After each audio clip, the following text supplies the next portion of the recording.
Hello, friends. This is Dave Hurwitz, executive editor at ClassicsToday.com, here with reference recordings. And today we're going to talk about Mahler's Eighth Symphony. But before we get to that, we have some business to take care of, because some of you have asked, having seen Mildred rather frequently in these videos, what happened to Finster, her larger sister? Well, Finster is always around. Finster is, generally speaking, much less shy than Mildred is, to be honest with you, but she does her own thing. You know, Mildred is much more codependent, if you know what I mean, and she likes to play. She likes to play fetch, so she's sort of always trying to get me to do that. Finster doesn't care. Finster just relaxes in the window, and that's that. But I think we can get her to make an appearance if we do this. Come here, Finster, because cats are totally food motivated, or at least Finster is. Mildred is too, to a certain extent, but not quite the same extent as is Finster, who is right here. Good girl. Come here. Come here. Come here. You see? It's all we need to do, and Finster shows up. That's a good girl. Yeah, say hello. That's sweet. And she actually is much easier with getting picked up than Mildred is. Here, come over here. Come over here, and I will give you your snack. Good girl. Come here. She jumps down before she gets her snack. Of course. So, what are we talking about? Reference recordings, right? Yeah, sure. Reference recordings. Mahler's Eighth Symphony. Now, Mahler's Eighth Symphony is one of those pieces that, as I have said many, many times, does not necessarily require a gifted conductor as much as it requires a traffic cop. You're kind of like just, directing masses of people and instruments to do things. And the key to a good performance of Mahler's Eighth is just to keep it moving. The reference recording is Solti's. Plain and simple, right? It's Solti with the Chicago Symphony and a fabulous roster of soloists. Really, he's got the best soloists of anybody out there. Solti is a typically unsubtle conductor, but he's very good in opera and large choral works and things where you require traffic management as much as interpretive genius. I didn't imprint on Solti's Mahler Eighth. My first Mahler Eighths were Leonard Bernstein and Win Morris. Remember Win Morris? Remember that Mahler Eighth? It was on RCA back in the day. Then it was on like Pickwick or IMP or some other thing. It DRCA-ified. That performance, when it was transferred to CD, didn't hold up at all. It really didn't. It was kind of a shame because I loved it when it was first released. It was very different from the others. It was slower and heavier and bigger in some ways.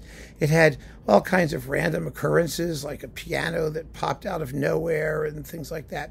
But since those days, then the Solti came out, and the Solti set a standard for vocal excellence. It really did. It was instrumentally glorious.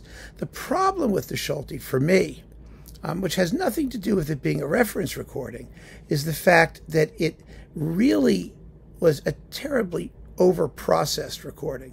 There was a rumor that they recorded it like in Chicago and then re-recorded it, played it through speakers in Vienna and re-recorded it that way. There was all kinds of, talk about the Solti Mahler Eighth. And you could tell they dubbed in the organ. It was a glorious organ sound, but I mean, it was obviously from elsewhere. And at the ends of the big movements where the brass come in and all this stuff happens, the perspectives weren't quite right. And the very ending is a little bit, I don't know what the word is, it's dry. It wasn't cosmic enough. I mean, the ending of Mahler Eighth has to absolutely transport us into the great beyond. And it's a problem. It's a problem because Mahler had done something very similar, and you could argue even more effectively at the end of the Second Symphony. And so he's sort of repeating himself at the end of the Eighth. And if you see it live, it works. It works really, really well. But on disc, it's almost impossible to capture with these giant chords with the organ and the offstage brass perspectives and the huge swats with the cymbals and tam-tam. And Solti, for some reason, the funny thing about Solti is that for somebody who had a reputation for being so unsubtle and so brutal, he hated percussion or didn't care about it. So, the cymbals are kind of dry and there's no tam-tam. It really is, a bit of a letdown at the very end there. But that doesn't matter. I mean, how good or bad the performance is makes no difference whatsoever, because there weren't so many Mahler eighths around when that came out. Or the ones that were around were definitely inferior in many respects. If you compared Solti, the Mahler cycles that were out there. There was Bernstein, Solti, Kubelik, Haitink, and a Bravanel. Those were your basic Mahler cycles. A Bravanel's was surprisingly good, but it was on a budget American label, and it was a low-rent American orchestra, supposedly. But it was recorded at the Mormon Tabernacle and concert hall there, so with wonderful choral singing. It had some really good things going for it, but it wasn't on the same level as the rest of them.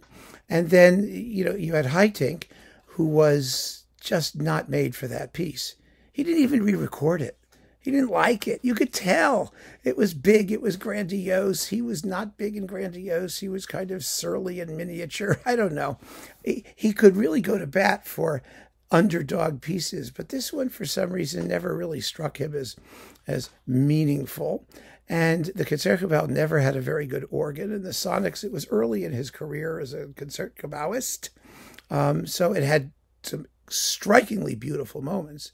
Kubelik's was just too small scale, period. It was a really zippy, quick, pint-sized Mahler eighth, just like his Gurrelieder was, frankly.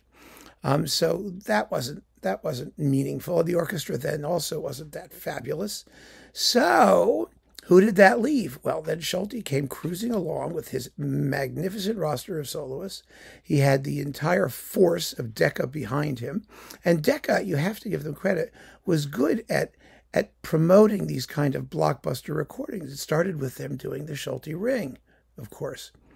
And so, you expected a certain level of vocal excellence, first of all, because of all the operas and things they were doing. And they had Joan Sutherland and whatnot.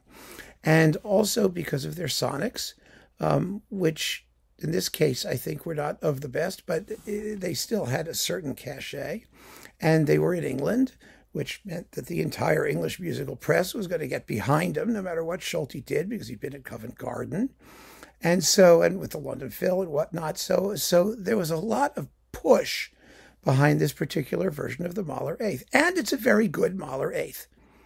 You always have to remember that when we talk about these reference recordings, we're not saying that they have to be the best, but we're also not saying usually that they don't suck, that there's an additional media or marketing pressure which makes them known. Because if nobody listens to it, then it can't be a reference recording. And if people don't talk about it, it can't be a reference recording. And remember, this was before the internet, before all these chat rooms, before a billion and trillion opinions by everybody about everything.